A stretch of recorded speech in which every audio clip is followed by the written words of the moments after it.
You notice the key in the door feels warm, as if someone has just turned it.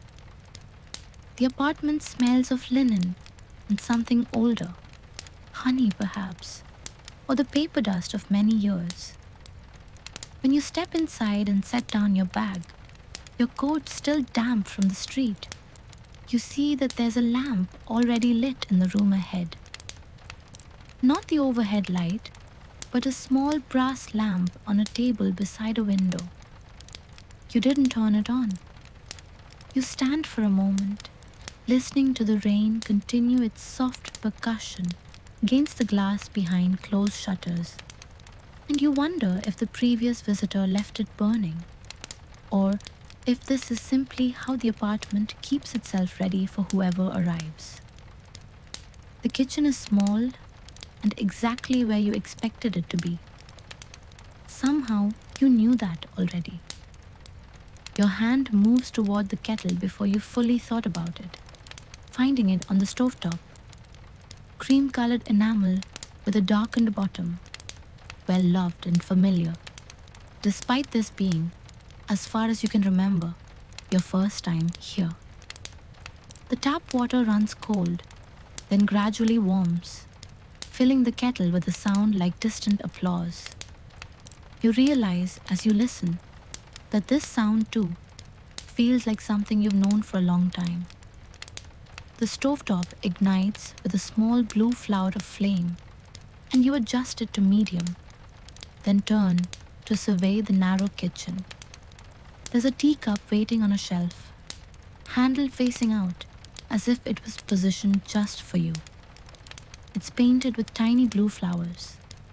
Next to it sits a small glass jar containing loose tea leaves, dark, fragrant, and labeled in faded script, Evening Blend. You pour the hot water over the leaves, and the steam rises in a pale column, carrying with it the scent of chamomile and something floral you cannot quite name. While the tea steeps, you wrap your hands around the cup, not to drink yet, but simply to hold the warmth. Your fingers are cold from the street. The kitchen window is frosted from the inside, the glass cold against your wrist as you reach out to touch the condensation.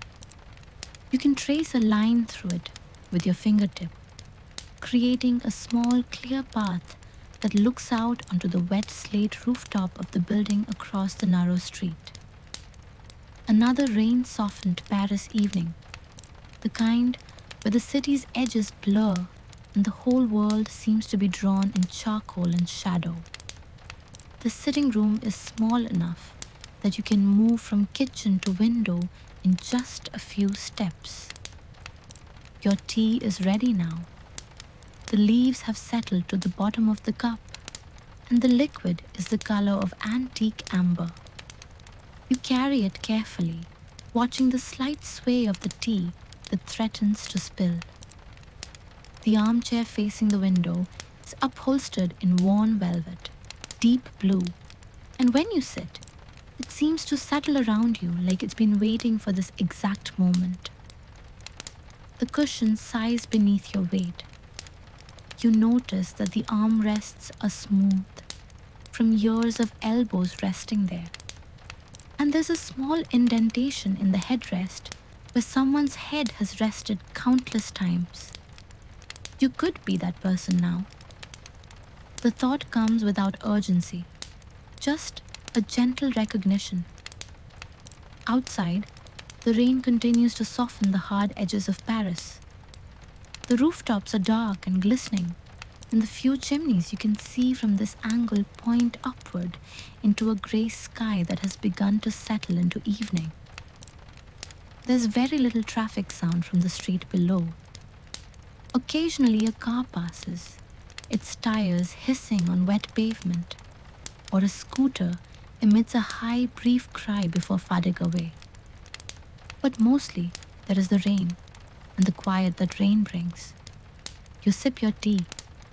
It's warmer now than it needs to be, and you let it cool slightly on your tongue before swallowing. The taste is calming, flowers, and something like honey after all. with an undertone of something grassy and green, like autumn mornings in a meadow you may or may not have actually visited. The lamp casts a small circle of light around the table beside your chair.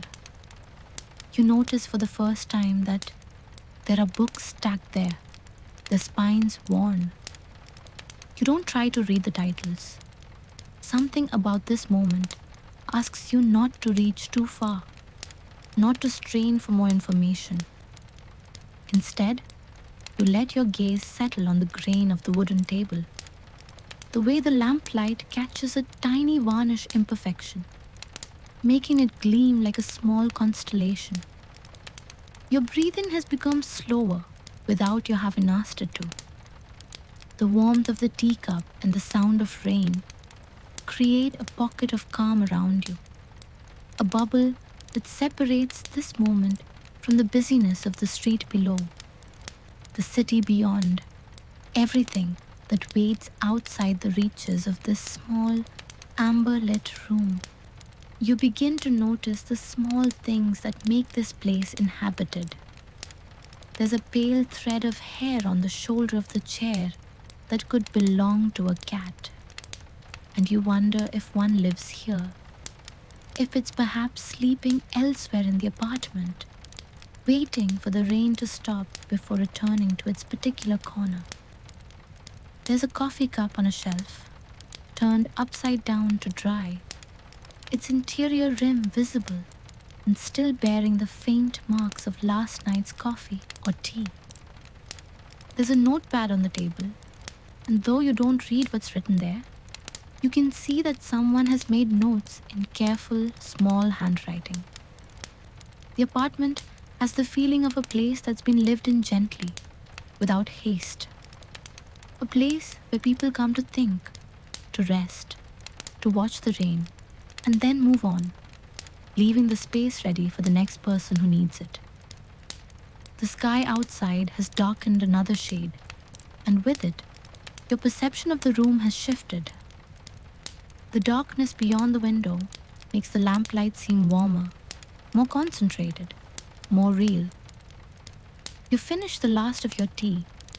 It's cool enough now to drink in full sips, and you set the empty cup on the table beside the books.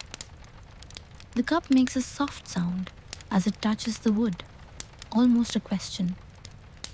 You lean back into the chair, and it receives you again, as if it never stopped cradling you. Your legs stretch out toward the window, and your feet are beginning to warm now, the circulation returning, the small cold that followed you up from the street beginning to fade.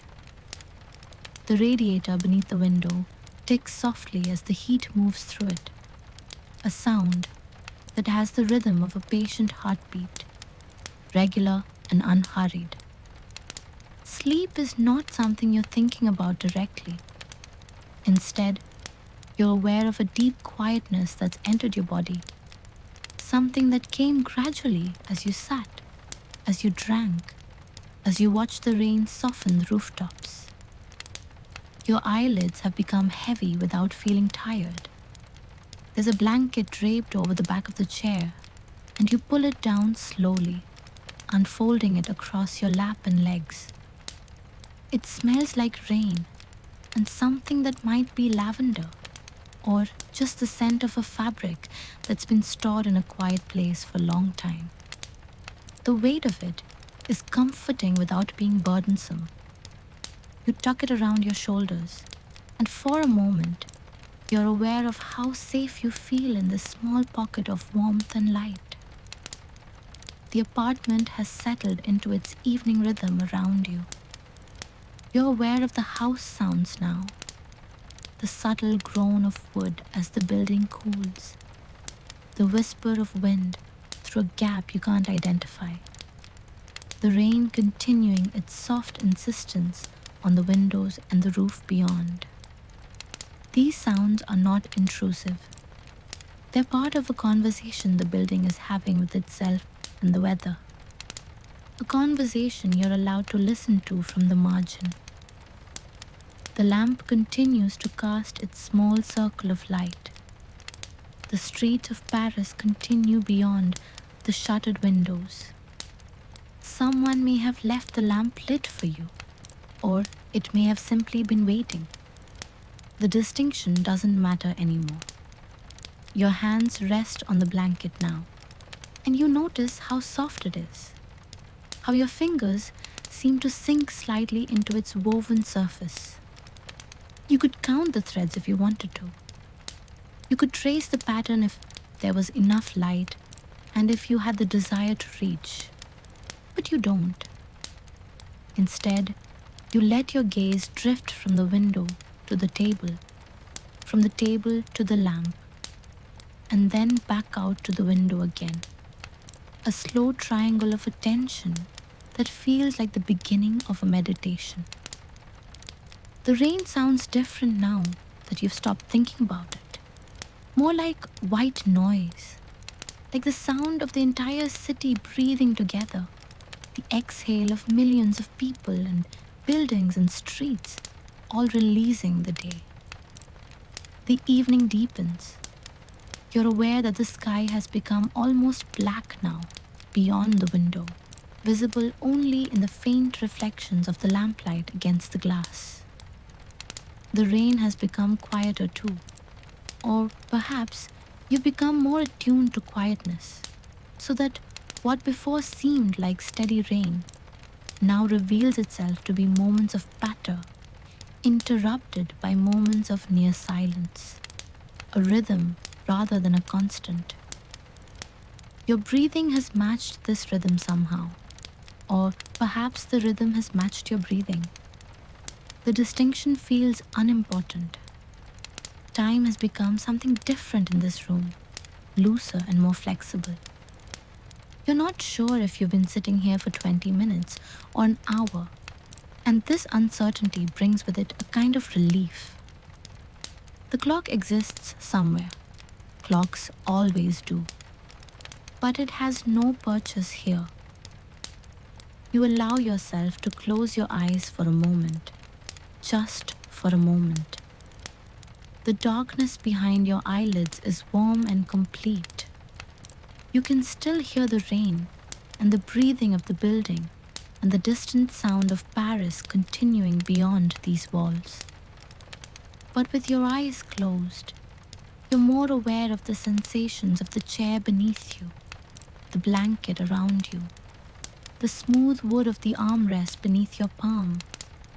These tactile presences seem to expand, to fill more space in your awareness than the visual world does. They're closer to you now, more real. You open your eyes again slowly. The room is exactly as it was, the lamp still burning, the window still dark, the books still stacked quietly on the table. But you feel like you've traveled somewhere in that moment of darkness and returned changed. The night has fully arrived now. You're aware that outside, somewhere beyond the shutters and the rain and the rooftops, Paris is becoming the night version of itself. People are finishing dinners and turning on television sets and beginning the small rituals that carry them toward bed. But this apartment is outside of that. Or rather, it exists in a separate dimension of evening, one where the night arrives not as an ending but as a deepening, a gathering in, a quieting. You think about how the key felt warm in the door, and how the lamp was already lit, and how every object in this room, the chair, the table, the blanket, the cup, seemed to be waiting for you. But this thought comes without urgency or surprise. Of course they were waiting. Places like this always are. Your hands have become very still. The blanket sits heavy across your lap, a weight that feels like care taken by someone unseen. You wonder if you might sleep here, in this chair, with the sound of rain and the smell of linen and old honey, with the lamp casting its small circle of light, and you find that the idea brings you no anxiety. It seems like the most natural thing in the world. A room, a chair, a person, and the rain continuing its patient work on the rooftops above. You let your head fall back against the chair. The indentation there receives your head, and it feels like coming home to a place you didn't know you'd left. The last thing you notice before the world begins to soften is how the lamplight has begun to create shadows that dance gently on the wall beside you. The shadows of the teacup, the books, the back of your hand resting on the blanket, all of them moving in response to the subtle flicker of the flame inside the lamp.